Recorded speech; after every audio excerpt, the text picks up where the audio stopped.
Existence alone had never been enough for him.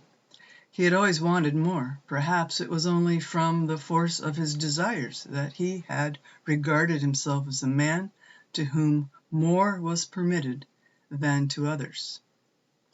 This is a line from Fyodor Dostoevsky's Crime and Punishment. It was written in 1866, and it's kind of a psychological drama. The main character is not a hero. He's not a good person. His name is Rodion Raskolnikov. We'll call him Raskolnikov. He's a former law student. He's impoverished and had to quit school because he ran out of money. And he's in debt, and he lives in a squalid attic in St. Petersburg, Russia. He has a mother and a sister who lives off in the hinterlands somewhere. They're impoverished. The mother's a widow, and the sister is planning on marrying a rich, opportunist, unpleasant person to save her family. And Raskolnikov's philosophy of life is he is a nihilist. We'll talk more about that later, but he's in the style of Friedrich Nietzsche. He believes the vast majority of humanity is just kind of proletariats, kind of like the last book we studied, 1984. And there are very few people who are superhumans, Übermensch, people like Napoleon, and of course he imagines like himself. And for these people, laws don't apply. They can break all the laws they want because they are above the laws, because they are super. Nihilism comes to the word that means nothing, so it's a philosophy of nothingness. Nothing matters. Rejects religion, moral principles. It's godless. The plot is really very simple. It's basically like an episode of Columbo, that old detective TV series. A typical Columbo episode starts with a famous actor or actress committing a heinous crime, murdering somebody. And so we already know who the murderer is. We already know what the crime is. And the rest of the episode is Columbo very cleverly using psychological methods, bumbling around, asking questions at the last minute that startle the crook, and in fact needles him actually into confession most of the time. And this book, that's the basic plot.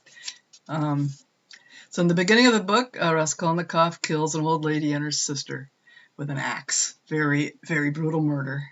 And he spends the first few chapters wondering if he's going to actually be able to commit this murder. Am I going to do it? Next week this time, will I have done it? Lots of interior dialogue. The old woman was a corrupt pawnbroker. He had, in his poverty, he had taken things to her to be pawned. Her sister was an innocent simpleton who just wandered in. Her attendance at the murder was not expected. And Raskolnikov felt that the old woman pawnbroker was a worthless parasite and nobody was going to miss her. So he barely escapes the apartment, crime scene, undetected, and goes home to his miserable little attic home, and falls into a feverish coma. And when he wakes up, there's people in his room, and they're discussing the neighborhood crime, the old lady and her sister. And he listens, and he realizes they don't suspect him, so he feels like he got away with it. Now, the police magistrate, that's like a district attorney, suspects him. And his name is Porfiry Petrovich. And he is the Columbo-type character. And he thinks of all these reasons to get Columbo to come down to the police station for irrelevant reasons, sign some papers for this, pay some modest little fines for that, because he's trying to needle him. He's trying to get Raskolnikov to confess. There are other characters and subplots. There's lots of characters. After all, this is a Russian novel, and they all have a lot of different names. They're not just Frank and Mary there. But one of the main subplots is the one involving his mother and sister, who in the hinterlands, they're trapped by Lucian, as a rich man who wants to marry Raskolnikov's beautiful sister, so the family will not starve to death.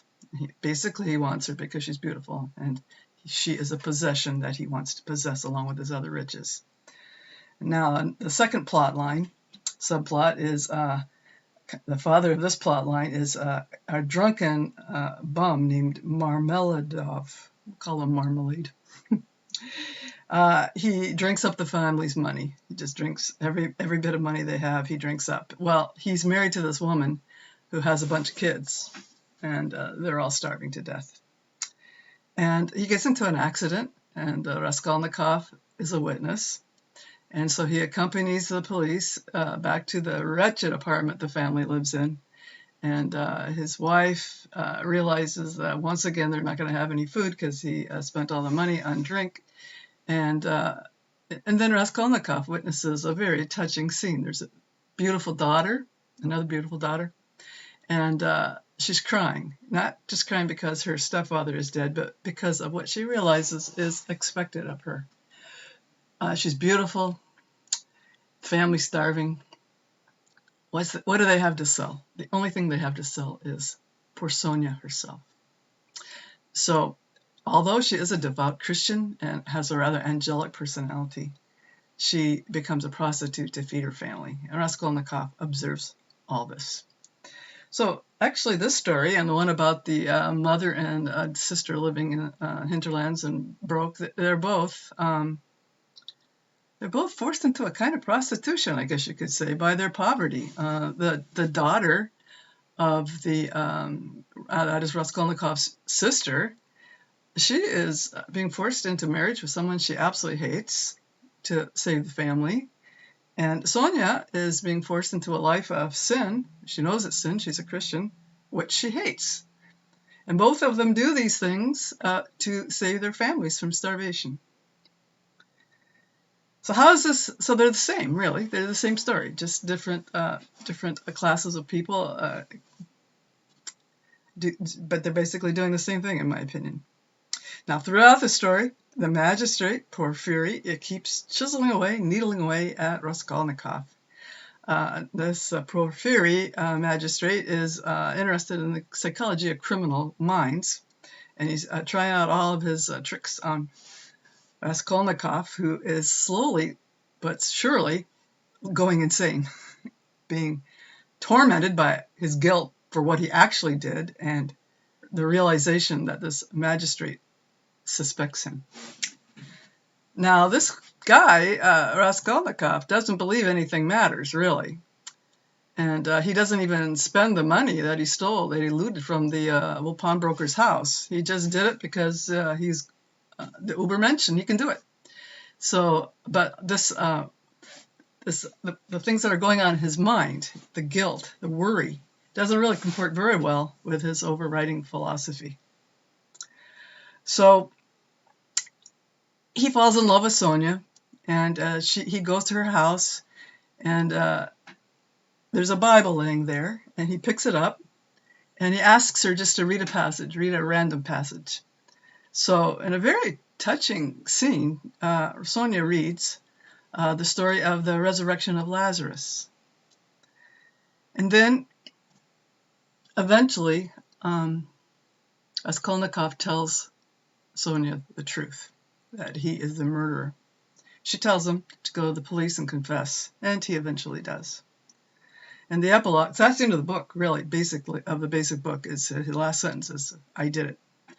And but then there's an epilogue, and the epilogue is he is convicted, but given a very light sentence. They claimed he had temporary insanity, and he spent 7 years in Siberia, hard labor. Sonia goes with him, but he is still acting like a nihilist, I have to say. He's cold, he doesn't respect her, he doesn't show her any love or affection. But I don't know what the breakthrough was, but all of a sudden he warms up and becomes a real human. So let's say a few things about Dostoevsky and nihilism. This is a subject that he is very interested in. Nihilism is like I don't know, you could almost call it the culture of death, is no morality. It was very popular philosophy in Russia at this time. Dostoevsky is a staunch criticism of nihilism. And in another novel, which we'll also be reading in this series, brother Karamazov, Ivan Karamazov, one of the brothers, was a nihilist. And he said, if God does not exist, everything is permissible. And that is exactly what we see today in certain areas of our culture, is people have no belief in God, and so they feel free to do whatever they want. There's another book on this subject of nihilism, if you're interested, written by Eugene Rose. It's called Nihilism, the Root of the Revolution of the Modern Age. It's not an easy read. He gives the steps that a culture goes through before it falls into complete nihilism. You can read it for yourself and decide where we are on that list. Eugene Rose eventually became Father Seraphim Rose, a very beloved monastic here in California. And I'll put the link to this the Amazon book in the show notes, so perhaps you'd like to read it. And now to discuss the movie. I always try to find a movie for these things. So the best one I could find came out in 2002, and it takes place in modern Moscow. And so a lot of the seedy, squalid poverty that the book describes is not present in the movie.